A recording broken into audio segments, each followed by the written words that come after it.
de arte precisa ser bonita para ser considerada uma obra de arte? Afinal de contas, esse objeto que está aparecendo aqui na tela é um mictório ou é uma obra de arte? Uma roda de bicicleta está sendo exposta em um museu como sendo uma obra de arte? Mas por quê? Quero começar esse vídeo respondendo a primeira pergunta de uma forma bem clara e objetiva. Não! Uma obra de arte não precisa ser bonita para ser considerada uma obra de arte. E nesse vídeo nós vamos tentar entender por que a resposta para essa pergunta é não. Mas antes de continuar, olá artistas e amantes da arte, prazer, eu sou a Mari e esse é o canal Mari Lunartes. Para entender a resposta dessa pergunta, a gente precisa antes passar pela boa e velha discussão sobre o que é o belo. O conceito de beleza é um objeto de estudo de uma área da filosofia chamada filosofia estética. E a gente pode resumir o belo como sendo tudo aquilo que agrada aos nossos sentidos, tudo aquilo que nos é prazeroso. E ao longo da história da filosofia, muitos filósofos discutiram e tentaram chegar em um conceito sobre o que é o belo. Alguns chegaram à conclusão de que o belo é algo que está objetivamente nas coisas, já outros vieram com a ideia de que o belo é um juízo subjetivo de cada pessoa. O que ainda se acredita até hoje, né? Que o belo é algo subjetivo. Quando eu tava escrevendo o roteiro desse vídeo, eu vi o conceito de vários filósofos a respeito sobre o que é o belo, mas eu não vou estar aqui entrando em detalhe sobre cada ideia de cada filósofo. O que a gente precisa entender para esse vídeo é que a noção de beleza foi se modificando ao decorrer da história e se modifica até hoje, e é algo bem relativo. A noção de beleza muda de acordo com o contexto social, de acordo com o lugar que a gente está falando, de acordo com o país, de acordo com a época. Nós não temos uma definição exata e nem muito menos imutável do que é a beleza. Só com isso já dá para começar a entender por que é que nós não podemos diminuir a arte como sendo algo apenas belo. Assim como a definição do que é o belo, a arte também se transforma e se modifica desde os seus primeiros registros ali com a arte rupestre, passando pela arte clássica grega, entrando na era da arte medieval, que depois vem a Renascença e por aí vai. Então, definir a arte apenas como algo que é belo ou dizer que a arte precisa ser bonita é uma ideia um tanto quanto rasa e bastante contraditória. Já que tanto a noção do que é arte quanto a noção do que é belo vem se modificando e continua se modificando desde sempre. Para a gente entender o quão contraditório é falar que a arte precisa ser bonita, eu queria citar um exemplo de um queridinho, que hoje em dia é um queridinho, que é o Van Gogh. Hoje em dia as pessoas acham A Noite Estrelada a coisa mais linda do mundo. Existe estampa com as artes de Van Gogh em capinhas de celular, em roupas, em canecas, nos objetos mais variados possíveis, mas nem sempre foi assim. Quando Van Gogh pintava os seus quadros, quando ele era vivo, as pessoas odiavam a arte que ele fazia porque achavam justamente ela feia. E ele só vendeu um quadro em toda a sua vida.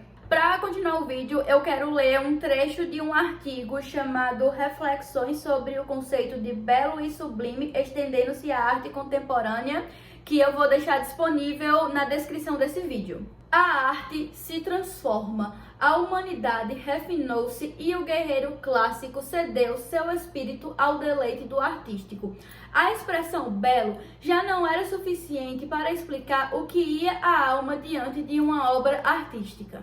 O que a gente precisa entender, galera, é que o objetivo de uma obra de arte nem sempre é ser algo bonitinho. O objetivo de uma obra de arte nem sempre é ser agradável. E muitas vezes a arte tem como intuito gerar incômodo. Muitas vezes um artista pinta um quadro justamente esperando que você que está assistindo esse vídeo olhe para esse quadro e pense: que porra é essa? E isso é feito justamente trazendo aspectos que causem estranheza, que causem inquietude, que causem desconforto. E com isso nós chegamos ao segundo ponto desse vídeo, ao segundo conceito, que é o conceito de sublime, que surgiu no século XVIII em pleno romantismo. E a gente pode resumir o conceito de sublime como algo que provoque os nossos sentidos, mas não apenas com um encantamento, como é o caso do belo. É algo que pode nos provocar um estranhamento, espanto, que pode ser inspirado tanto por medo como por respeito. Um exemplo de algo que carrega o conceito de sublime poderia ser um encantamento diante de um tornado, ou então o encantamento enquanto você escuta a Nona Sinfonia de Beethoven.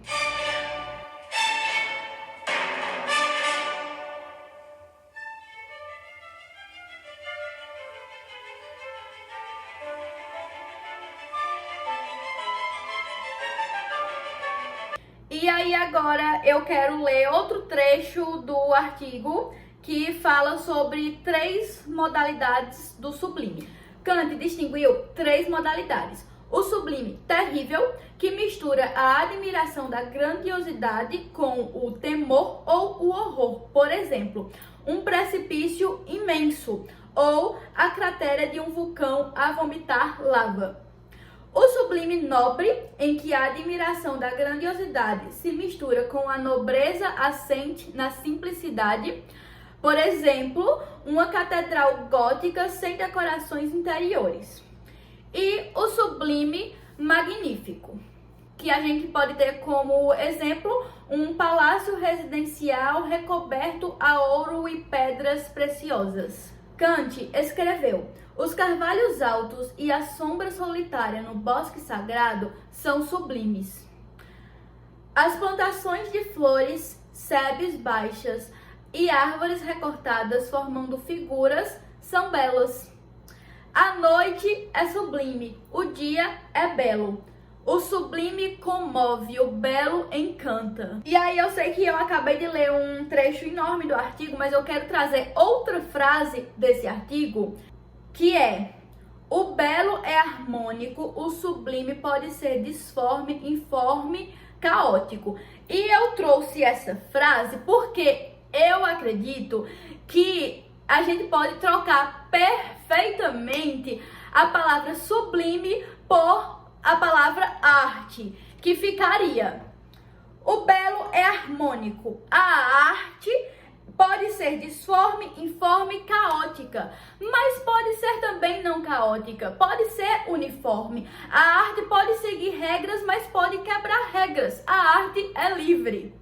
Então, a palavra belo, apenas belo, não dá conta sozinha de explicar o que transcende a apreciação de uma obra de arte. Sendo assim, surge o termo sublime para explicar os sentidos implícitos nas obras de artes. O belo encanta, é simples, agrada os sentidos. Já o sublime é representado por terror, desolação, por sentimentos desagradáveis, mas também por sentimentos agradáveis, por surpreender através do esplendor. por encanto ou por estranhamento, ou os dois juntos. Uma coisa pode ser estranha e encantar ao mesmo tempo, por mais estranho que isso possa parecer. E os dois, tanto o belo quanto o sublime, estão presentes nas obras de arte. Bora tentar entender agora o conceito de belo e sublime com referências visuais. Eu trouxe aqui dois exemplos de quadros, um que representa o belo e um que representa o sublime. O primeiro quadro é o quadro The Highway, de John Constable. Eu não faço a menor ideia se eu pronunciei esse nome da forma correta. E esse quadro é um exemplo do conceito de belo.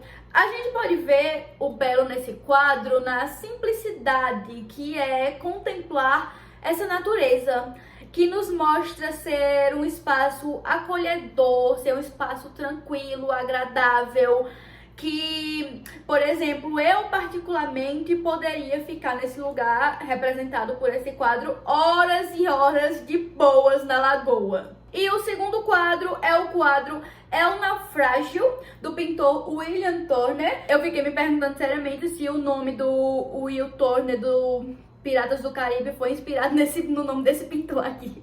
E a gente vê nesse quadro a representatividade do conceito de sublime. Esse quadro nos traz uma sensação de admiração, mas não é uma admiração que é acompanhada apenas de prazer. Eu particularmente senti um pouco de agonia vendo esse barco todo destroçado e de medo também vendo esse mar extremamente caótico.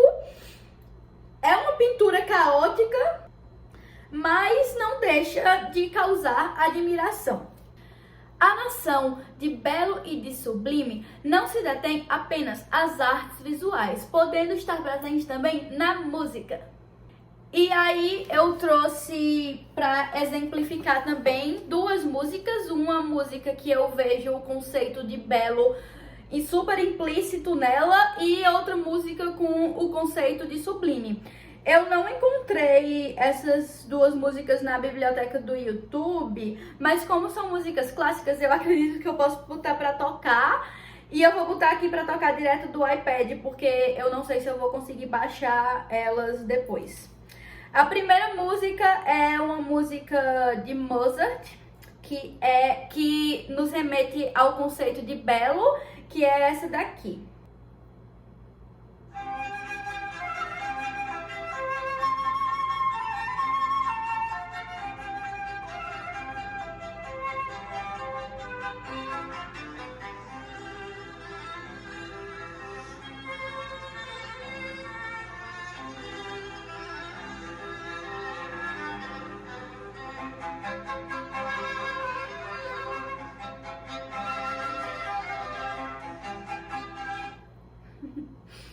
Eu realmente espero que esse áudio tenha ficado bom.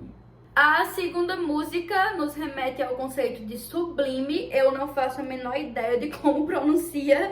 É Toccata em Folk.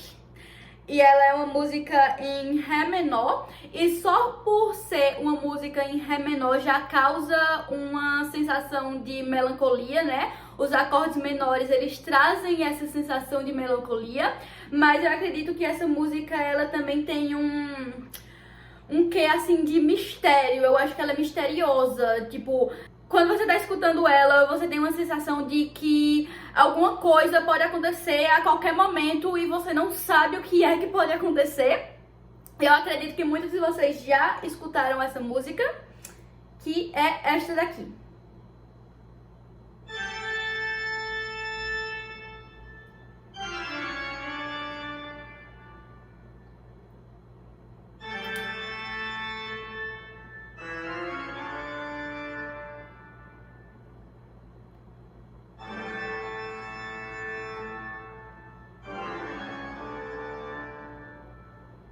Voltando para as artes visuais, se você chegou até esse ponto do vídeo, você deve estar aí se perguntando, mas e a roda de bicicleta e o mictório, hein? Tanto a roda de bicicleta quanto a fonte foram feitas pelo Marcel Duchamp e fazem parte de um movimento da arte moderna chamado Dadaísmo. O Dadaísmo foi um movimento que aconteceu por volta de 1916, começou a acontecer, no caso, que passou a contestar todas as noções convencionais do que se entendia por arte até então. Os dadaístas priorizavam o absurdo em cima da lógica e do senso comum. Foram os dadaístas que começaram a fazer uma coisa chamada ready-made, que é pegar objetos do cotidiano, objetos comuns do cotidiano, para transformar em arte, para serem usados em esculturas ou então em colagens. Eles pegavam recortes de jornais para usar em colagem. Tanto a fonte quanto a roda de bicicleta é um exemplo de um ready-made. E o que eles queriam com isso era trazer para a arte uma conduta totalmente ilógica, totalmente irracional e totalmente desordenada. Desordem e caos é a cara do dadaísmo. Quando o dadaísmo começou em 1916, foi lançado o Manifesto Dada, escrito por Hugo Ball, e eu queria ler aqui as duas primeiras frases desse manifesto. É um manifesto um pouco grande, mas eu quero ler apenas as duas primeiras frases, porque eu acredito que as duas primeiras frases basta. Dada é uma nova tendência da arte. Percebe-se que o é porque, sendo até agora desconhecido, amanhã toda a Zurich vai falar dele.